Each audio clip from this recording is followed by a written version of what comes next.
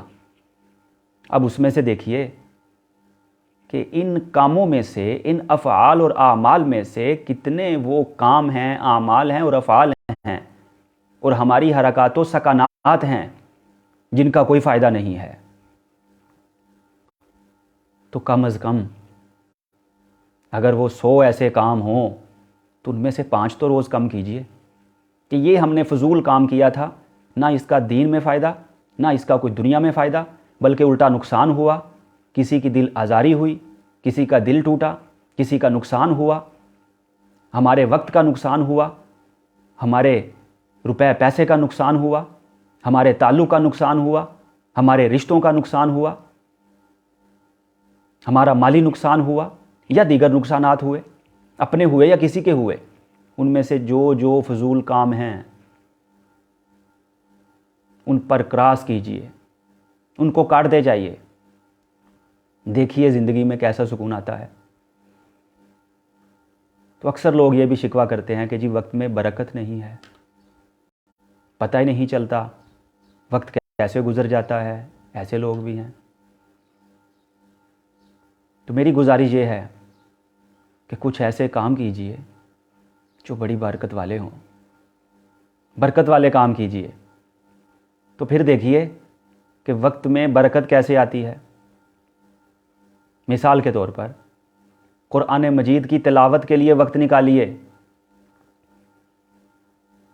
کم از کم اپنی زندگی میں سے، اپنے شب و روز میں سے 1 گھنٹہ تو خاص کیجئے قرآن پاک کو سمجھنے کے لیے، اس کا ترجمہ پڑھیے، اس کی تفسیر پڑھیے، یہ دیکھیے کہ قرآن کریم اللہ کا پیغام ہے،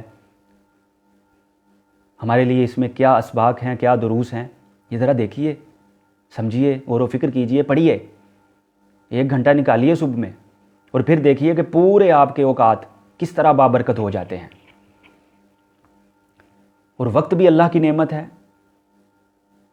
اور نعمتوں کو اگر خرچ کیا جائے تو نعمتیں بڑھتی ہیں۔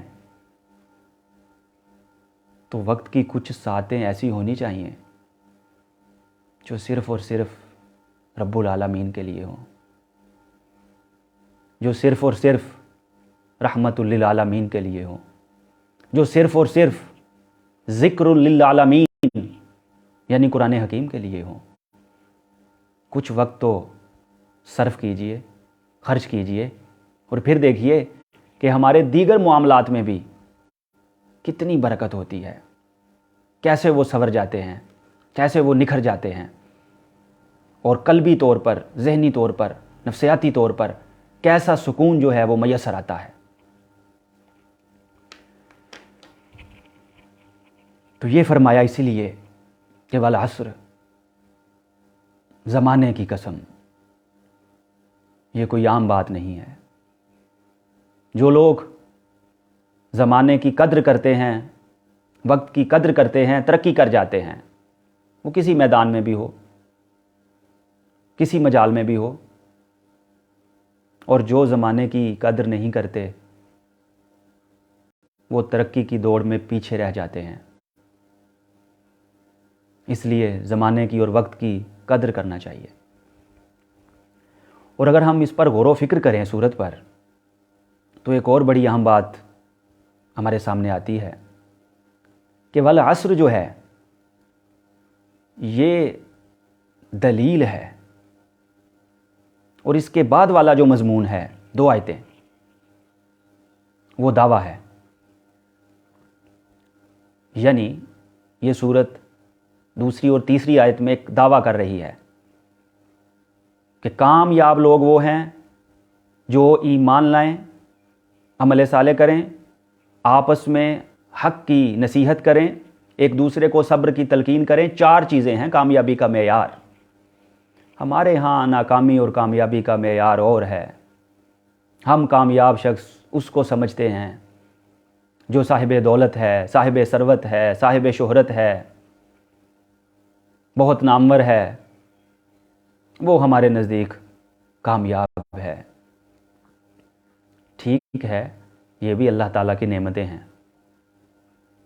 لیکن اگر کسی کے پاس یہ 4 خصوصیات نہیں ہیں تو وہ ناکام ترین انسان ہے۔ قرآن کی اصطلاح میں کامیاب نہیں ہے۔ کامیاب وہ ہے یہ ساری اشیاء ہوں، ربنا آتنا فی الدنیا حسنہ وفی الآخرۃ حسنہ، یہ دنیا کی جو سہولتیں ہیں، آسائشیں ہیں، ان سے فائدہ اٹھایا جا سکتا ہے، لیکن اگر صرف فائدہ ہی انہی سے اٹھایا جائے اور یہ 4 امور جو بتائے گئے ہیں ان سے غفلت برتی جائے، نہ ایمان ہو، نہ عمل صالح ہو، نہ تواصی بالحق ہو، نہ تواصی بالصبر ہو، سب کچھ انسان کے پاس ہو، دنیا بھر کی دولت ہو، تو وہ ناکام ترین شخص ہے۔ کامیاب ترین شخص وہ ہے اگر اس کے پاس یہ نعمتیں ہیں، ایمان بھی تو ساتھ ہو، عمل صالح بھی تو ہو، تواصی بالحق بھی تو ہو، تواصی بالصبر بھی تو ہو۔ یہ 4 امور، 4 پہلو، 4 خصوصیات بہت ضروری ہیں جن کو قرآن کریم نے کامیابی کا معیار قرار دیا ہے۔ تو یہ بتایا جا رہا ہے کہ انسان نقصان میں ہے۔ یہ ہے سورۃ العصر کا دعویٰ، انسان نقصان میں ہے۔ سورۃ العصر کا دعویٰ یہ ہے کہ فائدے میں وہ ہے جو صاحب ایمان ہے، صالح ہے، تواصی بالحق اور تواصی بالصبر کرنے والا ہے، وہ کامیاب ہے۔ ناکام وہ ہے جس کے پاس یہ 4 نعمتیں نہیں ہیں، جو یہ 4 اعمال سے اور افعال سے خالی ہے، 4 امور سے خالی ہے، وہ ہے ناکام۔ اور جس کے پاس یہ 4 قسم کے امور موجود ہیں وہ ہے کامیاب۔ یہ ہے دعویٰ۔ ہمارے ہاں معیار کیا ہے؟ پہلے دعویٰ کرتے ہیں، پھر دلیل دیتے ہیں۔ کسی کو کہا کہ جی میں سچ بول رہا ہوں، یہ دعویٰ ہے، دلیل بعد میں لائیں گے کہ میرے سچے ہونے کی یہ دلیل ہے، میں فلاں کام کرتا ہوں، جی دلیل دیں، میں فلاں جگہ رہتا ہوں، دلیل دیں، آئی ڈی کارڈ ہے آپ کے پاس، دکھائیے۔ یعنی پہلے دعویٰ ہے پھر دلیل ہے۔ سبحان اللہ، سورۃ العصر کا اسلوب کہ پہلے دلیل دی گئی پھر دعویٰ کیا گیا۔ یعنی دعویٰ کیا کہ کامیاب وہ ہے جس میں 4 خصوصیات ہیں جو بیان ہو گئیں، اور ناکام وہ ہے جس کے اندر یہ 4 چیزیں موجود نہیں ہیں۔ یہ ہے دعویٰ۔ اور اب دلیل کیا دی جا رہی ہے؟ زمانے کی قسم۔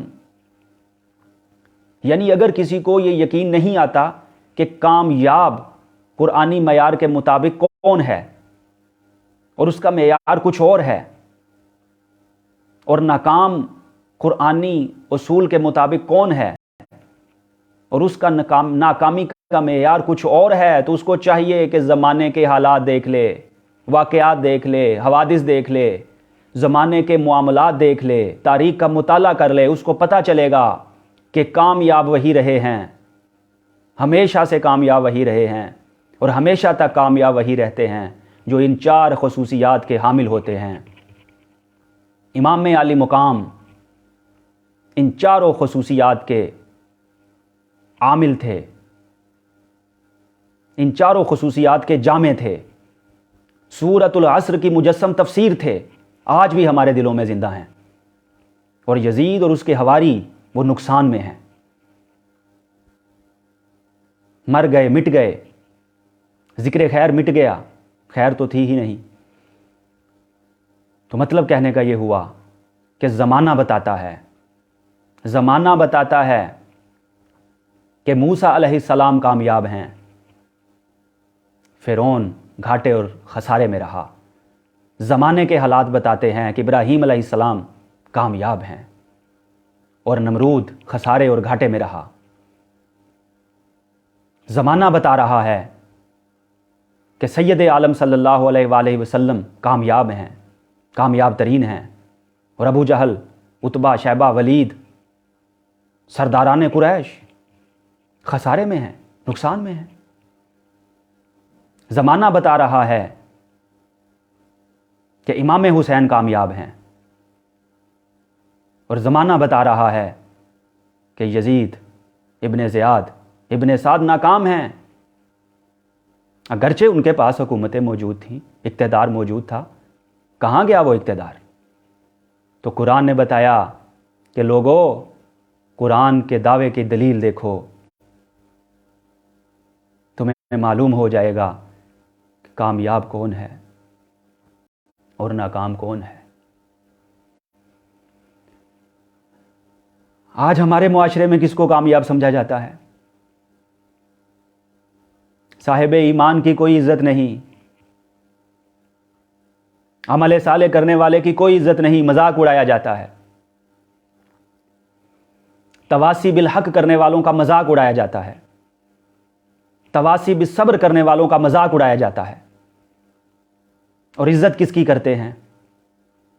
بڑی گاڑی والے کی، صاحب جائیداد کی، صاحب ثروت کی، صاحب دولت کی۔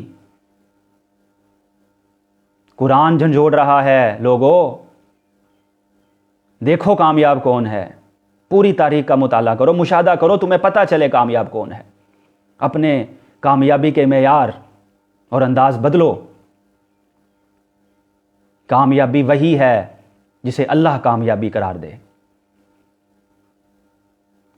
کامیابی وہی ہے جسے رسول پاک کامیابی قرار دیں، کامیابی وہی ہے جسے زمانے کے حوادث، واقعات اور معاملات نے بتا دیا ہے، جو میں نے مختلف اشارات دیے۔ تو وہ ہے حقیقی طور پر کامیاب۔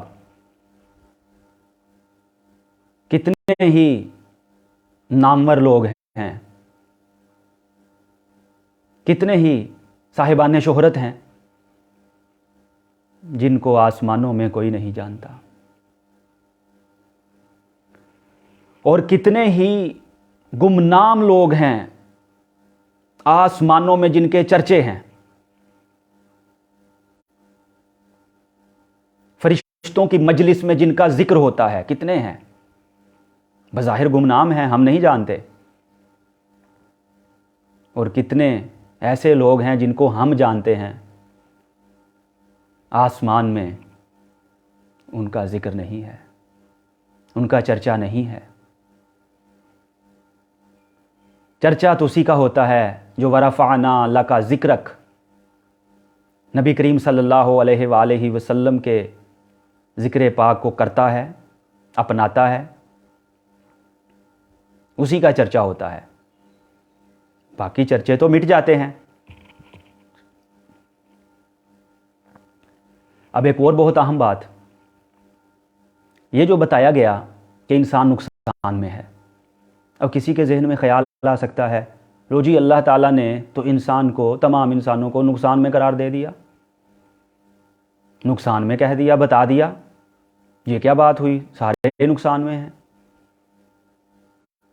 الانسان، الف لام جو ہے خاص کرنے کے لیے بھی آتا ہے اور تمام کے مطلب میں بھی آتا ہے۔ تو یہ کیا بات ہوئی جی، اللہ تعالیٰ نے تو سب کو گھاٹے میں قرار دے دیا، بتا دیا۔ تو یاد رکھیے کہ یہ بتانا بھی رحمت ہے، بتانا رحمت ہے۔ ڈاکٹر کے پاس جاتے ہیں، بیمار ہوئے، ڈاکٹر کے پاس گئے، ڈاکٹر نے بتایا کہ آپ کو فلاں بیماری ہے، اب کیا کرتے ہیں؟ ڈاکٹر کا شکریہ ادا کرتے ہیں، ڈاکٹر صاحب آپ کا بہت شکریہ، آپ نے بتا دیا، ورنہ نہ جانے کیا ہوتا۔ یہ نہیں کہتے آپ نے بتایا کیوں؟ تو اگر بیماری کی تشخیص ہو جائے تو یہ بھی اللہ کی رحمت ہے۔ اور ڈاکٹر کا احسان ہے جس نے بتایا کہ بھائی آپ کو یہ بیماری ہے، ان چیزوں سے پرہیز کرنا ہے، یہ دوا لینا ہے، یہ غذا لینا ہے، ان سے بچنا ہے، یہ کھانا ہے۔ تو ڈاکٹر کا احسان ہے جس نے تشخیص کی۔ اور بعض اوقات ایسے بھی ہو جاتا ہے کہ ڈاکٹر صاحبان بتا دیتے ہیں یہ بیماری ہے اور ساتھ یہ بتاتے ہیں ہمارے پاس اس کا کوئی علاج نہیں ہے۔ پہلا مسئلہ تو تشخیص کا ہے، جو ایک مشکل مرحلہ ہے۔ کتنی ہی بیماریاں ہیں جن کی تشخیص ہی نہیں ہوتی، اور کتنی ہی بیماریاں ہیں جن کی تشخیص تو ہو جاتی ہے لیکن ان کا علاج نہیں ہوتا۔ تو میڈیکل کے حساب سے، طب کے حساب سے، اگر کوئی ڈاکٹر تشخیص بھی کر دے، علاج بھی تجویز کر دے، شفا بھی ہو جائے، ہم اس کے شکر گزار ہوتے ہیں، ہمیں وہ مسیحا لگتا ہے۔ تو جناب والا، رب العزت نے انسان کے مرض کی تشخیص کی ہے کہ انسان کو یہ مرض لاحق ہے، کہ وہ خسارے میں ہے، نقصان میں ہے۔ یہ مرض بتایا ہے، یہ بیماری بتائی ہے، تشخیص کر دی ہے، اور فرمایا صرف تشخیص کی حد تک نہیں، علاج بھی بتاتا ہوں۔ علاج یہ ہے کہ اگر نقصان سے نکلنا ہے تو صاحبان ایمان بن جاؤ، صالح بن جاؤ، تواسی بالحق اور تواسی بالصبر کرنے والے بن جاؤ۔ یہ ہے اس کا علاج۔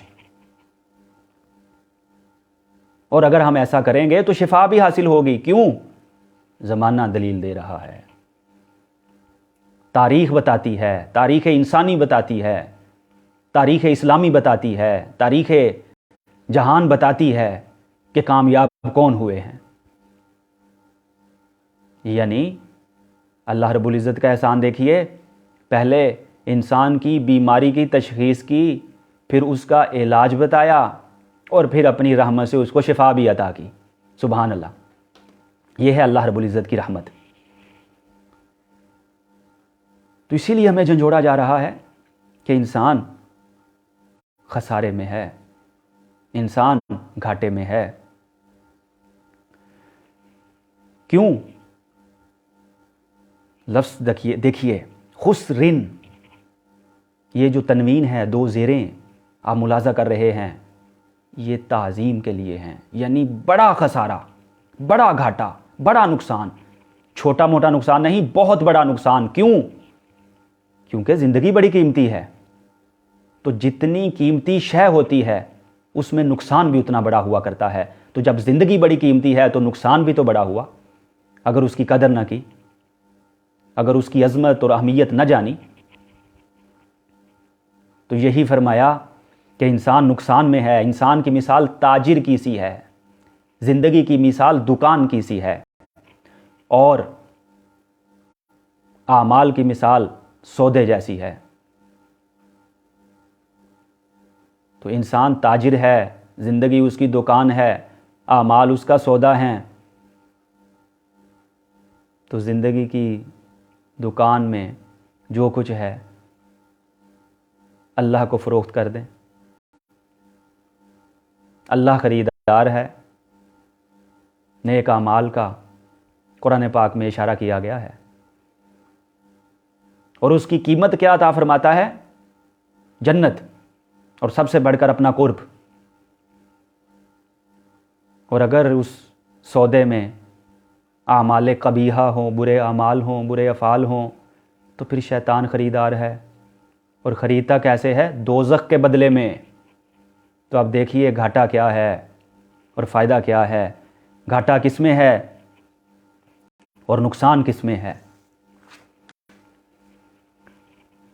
اب آگے مزید بتایا گیا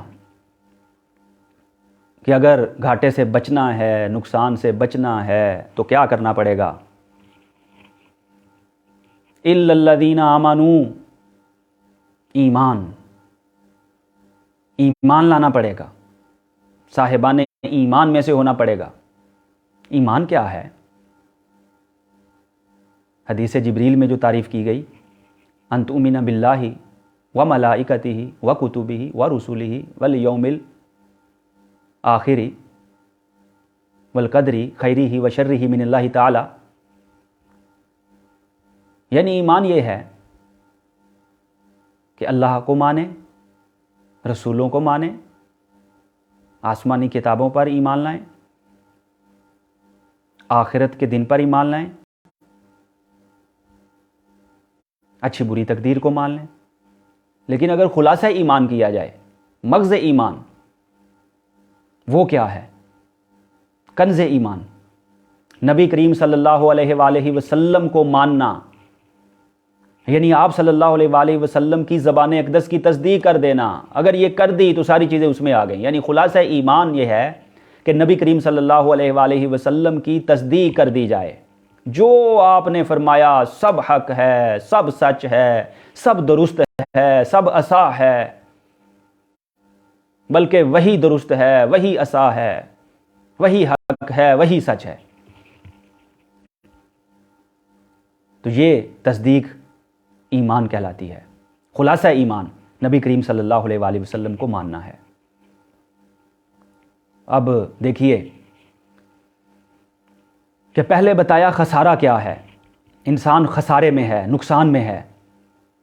علاج کیا بتایا؟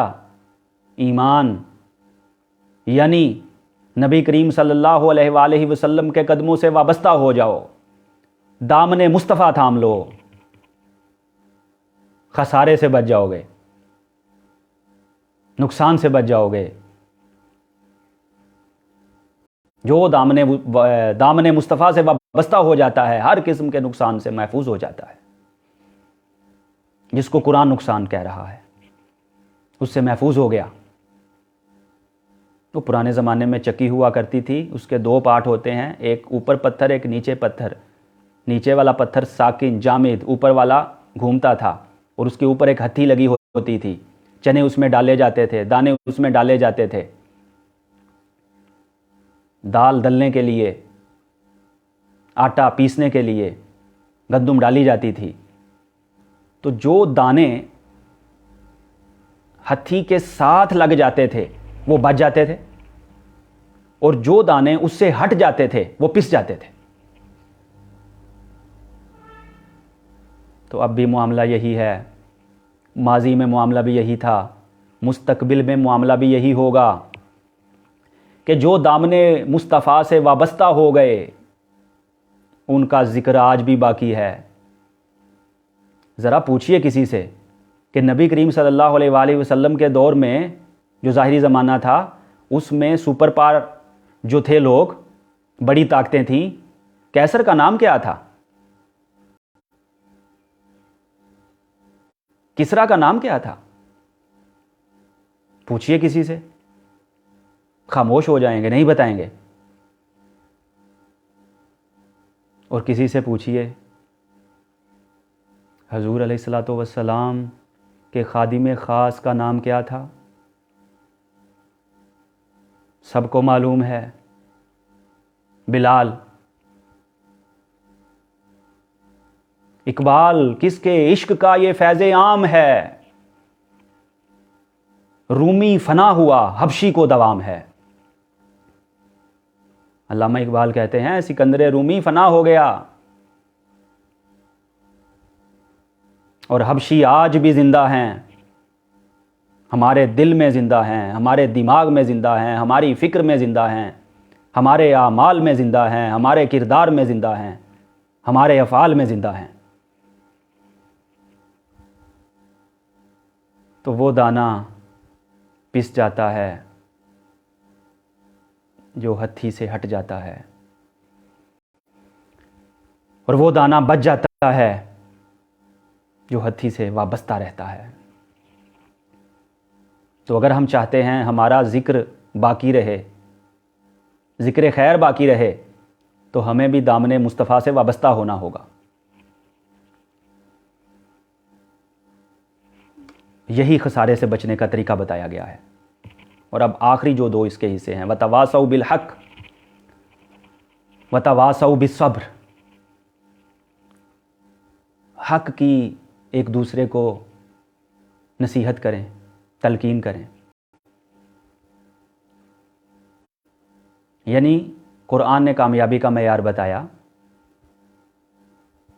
کہ کامیاب وہ ہے جو صاحب ایمان ہو عمل صالح کرے. اور عمل صالح کے حوالے سے بھی کیا لفظ آ گیا؟ الصالحات، جمع کا لفظ. اس کو حقیر نہ سمجھیں اور چھوٹے سے چھوٹے گناہ کو بھی حقیر نہ سمجھیں. ہر چھوٹی سے چھوٹی نیکی کو اپنایا جائے. الصالحات یہ درس دے رہا ہے. کوئی نیکی چھوٹی نہیں ہے اور کوئی گناہ بھی چھوٹا نہیں ہے. نہ کوئی نیکی چھوٹی سمجھ کر چھوڑ دی جائے اور نہ کوئی گناہ چھوٹا سمجھ کر اپنا لیا جائے. ہاں، اپنی بڑی سے بڑی نیکی کو بھی جب کر لیں تو اس کو چھوٹا سمجھیں. حضرت عائشہ صدیقہ رضی اللہ عنہ سے پوچھا گیا تھا اچھا اور برا کون ہے؟ آپ نے فرمایا کہ ہر وہ اچھا جو بظاہر اچھا ہے برا ہے جو اپنے آپ کو اچھا سمجھ لے. ہر وہ اچھا برا ہے جو اپنے آپ کو اچھا سمجھ لے اور ہر وہ برا اچھا ہے جو اپنے آپ کو برا سمجھ لے.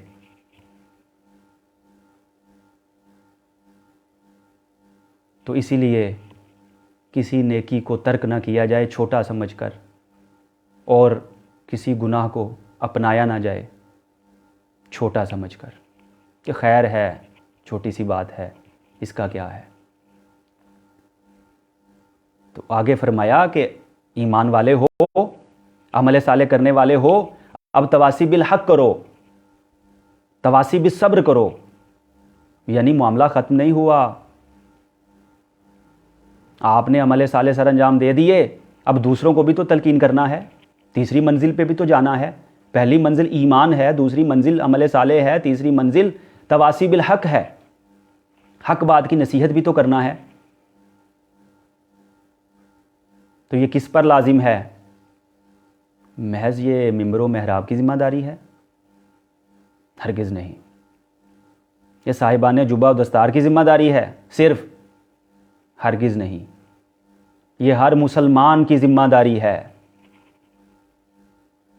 جو صاحب ایمان ہے، جو صالح ہے، اس کی تیسری ذمہ داری یہ بتائی گئی کہ وہ تواسی بالحق کرے، حق کی نصیحت کرے، حق کی تبلیغ کرے، حق کی اشاعت کرے، کلمہ حق کہے. ذمہ داری بتا دی گئی. کسی ایک طبقے کے ساتھ خاص نہیں ہے. ہمارا المیہ یہ ہے کہ ہم نے ایک طبقے کو تمام اعمال کے لیے، افعال کے لیے، اعمال صالحہ کے لیے، اپنے خوشی غم کے معاملات کے حوالے سے خاص کر لیا ہے. کیا ہی اچھا ہو کہ والد کا جنازہ بیٹا پڑھا رہا ہو، والد کو غسل میت بیٹا دے رہا ہو، والدہ کا جنازہ بیٹا پڑھا رہا ہو. دنیا تو فانی ہے، سب نے جانا ہے. والدہ کو غسل میت بیٹی دے رہی ہو، نکاح اپنی بیٹی کا سرپرست والد وہ پڑھا رہا ہو. کتنا اچھا ہو. اپنے بچے کے نو مولود کے کان میں اذان والد دے رہا ہو، تکبیر والد کہہ رہا ہو. تو یہ تو سب کی ذمہ داری ہے. یہ صرف کسی ایک خاص طبقے کے ساتھ خاص کرنا یہ اچھا نہیں ہے. اس کی وجہ سے بہت سے مسائل پیدا ہوتے ہیں. یہ ہر مسلمان کے ذمہ ہے حق پر قائم ہونا بھی اور حق کی وصیت اور نصیحت کرنا بھی. اور اس کے بعد آخری جو حصہ ہے اس آیہ مبارکہ کا، وَتَوَاصَوْا بِالصَّبْرِ، صبر کی نصیحت اور تلقین کرنا. ظاہر ہے کہ جو راہ حق میں مشکلات آئیں گی، مصائب آئیں گے، ایک دوسرے کو تسلی دینا کہ کوئی بات نہیں، اللہ کے راستے میں مصائب آتے ہیں، مشکلات آتی ہیں، سب کچھ ویسے نہیں ہوتا جیسے ہم چاہتے ہیں یا سوچ رہے ہوتے ہیں۔ جب آپ حق بات کی تلقین کرتے ہیں، اسلام کا علم بلند کرتے ہیں، تو بہت سے مسائل کا سامنا کرنا پڑتا ہے، تو ان کو برداشت کرنا چاہیے اور اس کی وصیت اور تاکید کرنی چاہیے۔ یہ قرآنی حکم ہے۔ تو جو کہا گیا الحق، حق کی تاکید، اور پھر کہا گیا الصبر، صبر کی تاکید، تو یوں کہہ لیجئے کہ طب کے حوالے سے ایک دوا ہوتی ہے اور ایک پرہیز ہوا کرتا ہے۔ دونوں چیزیں اطباء بتاتے ہیں کہ بھائی اگر آپ بیماری سے شفا چاہتے ہو تو یہ دوا لو اور ان چیزوں سے پرہیز کرو۔ اگر کوئی دوا لیتا رہے، پرہیز نہ کرے، یا محض پرہیز کرتا رہے، دوا نہ لے، تو شفا کے امکانات کم ہو جاتے ہیں اور مرض میں اضافے کے امکانات زیادہ ہو جاتے ہیں۔ تو اسی لیے اللہ رب العزت نے دوا بھی بتائی ہے، پرہیز بھی بتایا ہے۔ دوا کیا ہے؟ تواسی بالحق، اور پرہیز کیا ہے؟ تواسی بالصبر۔ یہ دونوں چیزیں مکمل ہوں گی ایمان اور عمل صالح کے بعد، تو پھر مکمل شفا حاصل ہوگی۔ اور یہ یاد رکھنا چاہیے کہ غم اور زندگی لازم و ملزوم ہیں۔ کہہ دے حیات و بندے غم اصل میں دونوں ایک ہیں، موت سے پہلے آدمی غم سے نجات پائے کیوں۔ اور غالب نے ہی کہا تھا رنج سہنے سے بھی خوشی ہوگی، پہلے دل درد آشنا کیجیے، پھر غم سہیں گے تو خوشی ہوگی۔ مشکلیں مجھ پر پڑیں اتنی کہ آساں ہو گئیں، تو مشکل آئے، مصیبت آئے، رنج و آلام آئیں، تو سمجھنا چاہیے کہ کڑوی دوا ہے، اور کڑوی دوا مفید ہوا کرتی ہے۔ یہ صبر کرنے کا بہت بڑا نسخہ ہے۔ بظاہر ہمیں لگ رہا ہوتا ہے کہ جی یہ ہو گیا، وہ ہو گیا، شکوہ شکایت کا بازار گرم کر دیتے ہیں، لیکن یہ نہیں سوچتے کہ کڑوی دوا جو بظاہر کڑوی لگتی ہے، بیماری کو دور کرتی ہے، زائل کرتی ہے۔ اور اللہ رب العزت کی طرف سے جو مصائب اور آلام آتے ہیں، بظاہر ہمیں زحمت لگ رہے ہوتے ہیں، لیکن وہ ہمارے حق میں رحمت ہوتے ہیں۔ ہماری سوچ محدود، فکر محدود، علم محدود، ہمیں معلوم نہیں ہوتا۔ اللہ رب العزت اپنی حکمت کو بہتر جانتا ہے۔ اور جفا جو عشق میں ہوتی ہے وہ جفا ہی نہیں، ستم نہ ہو تو محبت میں کچھ مزہ ہی نہیں۔ جب ایمان لے آئے، عمل صالح کیا، تواسی بالحق کیا، تو اب مصائب تو آئیں گے، آلام تو آئیں گے، مصیبتیں تو آئیں گی، کٹھن اور کڑے حالات تو آئیں گے۔ اب کیا کرنا ہے؟ صبر کرنا ہے، ڈٹ جانا ہے،